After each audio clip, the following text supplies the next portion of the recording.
तो स्वागत है आपका पार्ट 3 ऑफ इथेनॉल में। तो आज हम डिस्कशन करेंगे कि क्या इंडिया E10 के बाद E100 तक पहुंच पाएगा और क्या ये फ्यूचर वाकई इतना सिंपल है। अगर तुमने इस वीडियो को यहाँ तक देखा है तो अब तुम समझ चुके होगे कि इथेनॉल सिर्फ एक फ्यूल नहीं है बल्कि इंडिया की एनर्जी पॉलिसी का एक हिस्सा है। लेकिन अब सबसे बड़ा सवाल, क्या फ्यूचर में हम सब E100 यूज कर पाएंगे या फिर ये सिर्फ एक विजन है।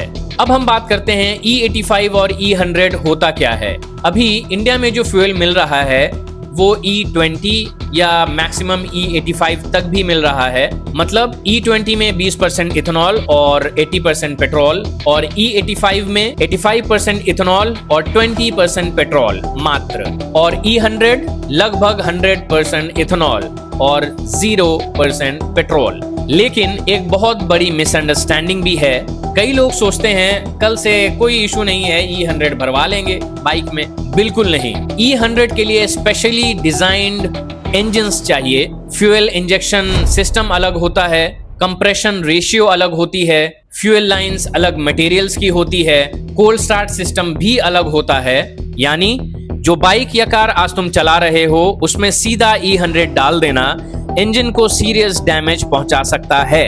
अब हम बात करते हैं ब्राजील कर सकता है तो इंडिया क्यों नहीं। डिफरेंस समझो। ब्राजील में कई डेकेड से इथेनॉल इकोसिस्टम डेवलप हुआ है। शुगरकेन प्रोडक्टिविटी बहुत हाई है, क्लाइमेट सूटेबल है, इंफ्रास्ट्रक्चर पहले से बना हुआ है और सबसे इंपॉर्टेंट वहां की बहुत C cars flex fuel vehicles होती हैं। मतलब ड्राइवर चाहे तो पेट्रोल भरवा सकता है या E100 कार्स दोनों हैंडल कर लेती हैं। लेकिन इंडिया अभी उस स्टेज पर नहीं है।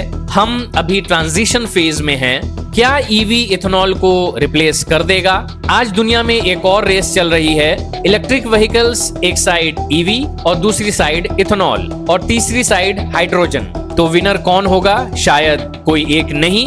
रियलिटी ये है हर टेक्नोलॉजी का अपना रोल है। सिटी में ईवी ज्यादा प्रैक्टिकल हो सकती है, लॉन्ग डिस्टेंस ट्रांसपोर्ट में बायोफ्यूल्स का रोल हो सकता है, हेवी ट्रक्स और एविएशन में फ्यूचर में सस्टेनेबल फ्यूल्स और हाइड्रोजन भी इंपॉर्टेंट हो सकता है। मतलब एनर्जी ट्रांजिशन कोई क्रिकेट मैच नहीं जहां सिर्फ एक विनर हो, ये एक कॉम्बिनेशन हो सकता है। अब आम आदमी का सबसे इंपॉर्टेंट सवाल, चलिए अब गवर्नमेंट को साइड में रखते हैं, एक्सपर्ट्स को भी साइड में रखते हैं, सिर्फ एक कॉमन इंडियन की तरह सोचते हैं। अगर कल से तुम्हारी बाइक E85 या फिर E100 पर चलती है और प्राइस वही रहता है, माइलेज थोड़ी कम हो जाती है लेकिन कंट्री का इंपोर्ट बिल थोड़ा कम होता है, तो क्या तुम इसे सपोर्ट करोगे? ये आंसर हर किसी इंसान का अलग होगा। कुछ लोग कहेंगे देश का फायदा है तो ठीक है, कुछ कहेंगे जब मेरी जेब में सेविंग्स आ ही नहीं रही तो क्या फायदा।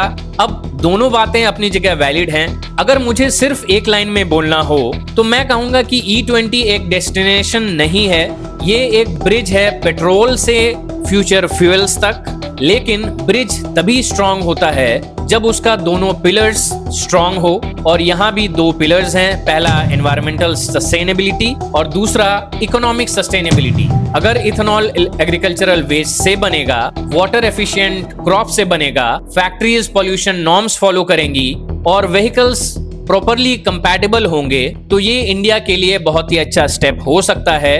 लेकिन अगर फूड क्रॉप्स फ्यूल में कन्वर्ट होने लगे, ग्राउंड वाटर और नीचे चला गया, E100 के प्राइस पेट्रोल से भी ज्यादा रहे, इंडस्ट्रियल पॉल्यूशन बढ़ गया और कंज्यूमर को कोई इकोनॉमिक ग्रोथ या बेनिफिट ही नहीं मिले, तो ये मॉडल फ्यूचर में प्रेशर क्रिएट करेगा।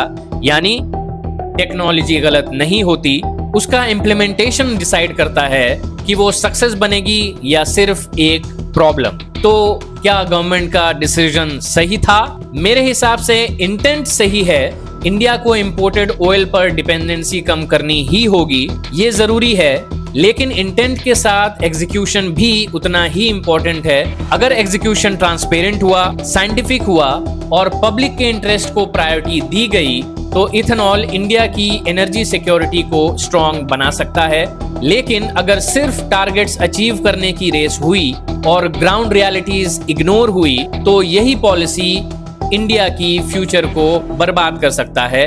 और इसीलिए इस डिबेट का आंसर यस या नो में नहीं है, बल्कि इट डिपेंड्स में है। और आज जब तुम अगली बार पेट्रोल पंप पर जाओगे और नोजल पर लिखा होगा E20 या E85, तो शायद तुम सिर्फ फ्यूल नहीं देखोगे, एक पॉलिसी, एक इकोनॉमी, एक फार्मर, एक फैक्ट्री, एक एनवायरनमेंट और एक ऐसा डिसीजन जिसका असर सिर्फ तुम्हारी बाइक पर नहीं बल्कि पूरे इंडिया के फ्यूचर पर पड़ने वाला है।